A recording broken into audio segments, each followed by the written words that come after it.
Hi hello ನಮಸ್ತೆ. ಇವತ್ತಿನ recipe ಬಂದು ಕಾಬೂಲ್ ಕಡಲೆ ಮತ್ತು ತೊಂಡೆಕಾಯಿ ಸಾಗು ಅಥವಾ ಗ್ರೇವಿ ಎನ್ಬೋದು ಮಾಡೋಣ. ಇದನ್ನ 2 ವಿಷಲು ಕೂಗಿಸ್ಕೋಬೇಕು ಕುಕ್ಕರ್ಗೆ ಹಾಕ್ಕೊಂಡು.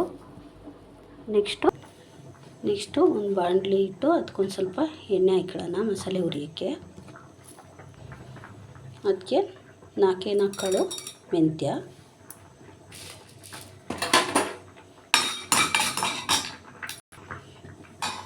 ಆದಮೇಲೆ ಸ್ವಲ್ಪ ಕಡಲೆಬೇಳೆ,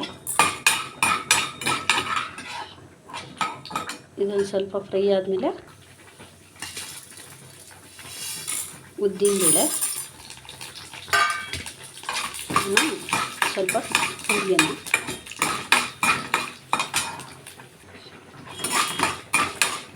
ಈ ಥರ ಕಲರ್ ಬಂದಮೇಲೆ ಮೆಣಸಿನ್ಕಾಯಿ, ಒಂದು 4 ಖಾರ ಮೆಣಸಿನ್ಕಾಯಿ, 3 ಬ್ಯಾಡಗಿ ಮೆಣಸಿನ್ಕಾಯಿ. ನಿಮ್ಮ ಖಾರಕ್ಕೆ ಎಷ್ಟು ಬೇಕು ಅಷ್ಟು ಹಾಕ್ತೀವಿ.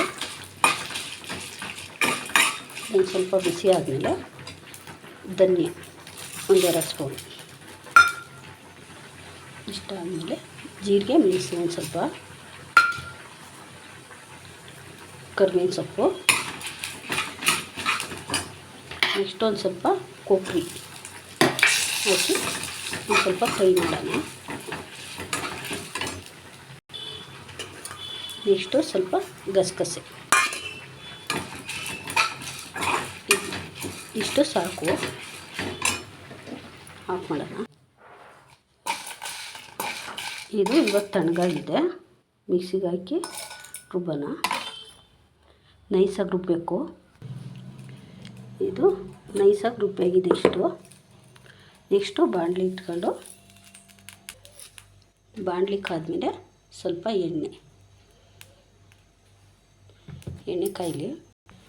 ಎಣ್ಣೆ ಕಾದ್ಮೇಲೆ ಒಂದು ಸ್ವಲ್ಪ ಜೀರಿಗೆ ಮತ್ತು ಸಾಸಿವೆ ಒಂದು 4. ಜೀರಿಗೆ ಆದಮೇಲೆ ಕರಿಬೇವಿನ ಸೊಪ್ಪು, ಒಂದು ಸ್ವಲ್ಪ ಜಜ್ಜಿರೋ ಶುಂಠಿ ಮತ್ತು ಬೆಳ್ಳುಳ್ಳಿ ಪೇಸ್ಟ್. ನೆಕ್ಸ್ಟ್ ಇದೆಲ್ಲ ಫ್ರೈ ಆದಮೇಲೆ ಒಂದು ಈರುಳ್ಳಿ ಚೆನ್ನಾಗಿ ಹುರಿಯೋಣ. ಈರುಳ್ಳಿ ಎಷ್ಟು ಫ್ರೈ ಆಗಲಿ. ನೆಕ್ಸ್ಟು ಒಂದು ಟೊಮೆಟೊ ಹೆಚ್ಚಿರೋದು,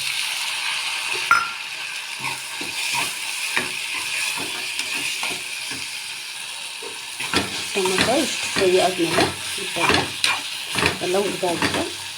ಇವಾಗ ಮಸಾಲೆ ಹಾಕೋಣ. ಮಸಾಲೆ ಹಾಕಿ ಒಂದು 5 ನಿಮಿಷ ಹುರಿಯೋಣ.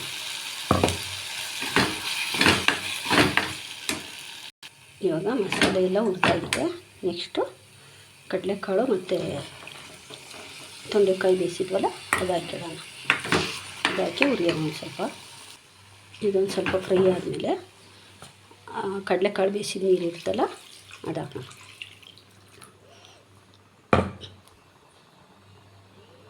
ಹಾಕ್ಬಿಟ್ಟು ನೀರು ಎಷ್ಟು ಬೇಕಷ್ಟು ಹಾಕ್ಕೊಂಡು ಸ್ವಲ್ಪ ಹೊತ್ತು ಬೇಯಿಸ್ಬೇಕು. ರುಚಿಗೆ ಎಷ್ಟು ಬೇಕಷ್ಟು ಉಪ್ಪು ಹಾಕಿ. ನಾನು ಕಡಲೆಕಾಳು ಬೇಯುವಾಗ ಒಂದು ಸ್ವಲ್ಪ ಹಾಕಿದ್ದೆ, ಇವಾಗ ಒಂದು ಸ್ವಲ್ಪ ಹಾಕ್ತಾಯಿದ್ದೀನಿ. ಇವಾಗ ರೆಡಿಯಾಗಿದೆ. ಕೊನೆಯದಾಗಿ ಸ್ವಲ್ಪ ಕೊತ್ತಂಬರಿ ಹಾಕೋಣ.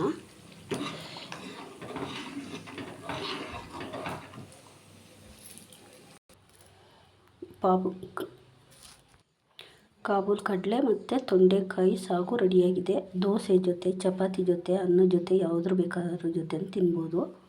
ತುಂಬ ಟೇಸ್ಟಿಯಾಗಿರುತ್ತೆ. ಒಂದು ಸಲ ಟ್ರೈ ಮಾಡಿ. Thank you.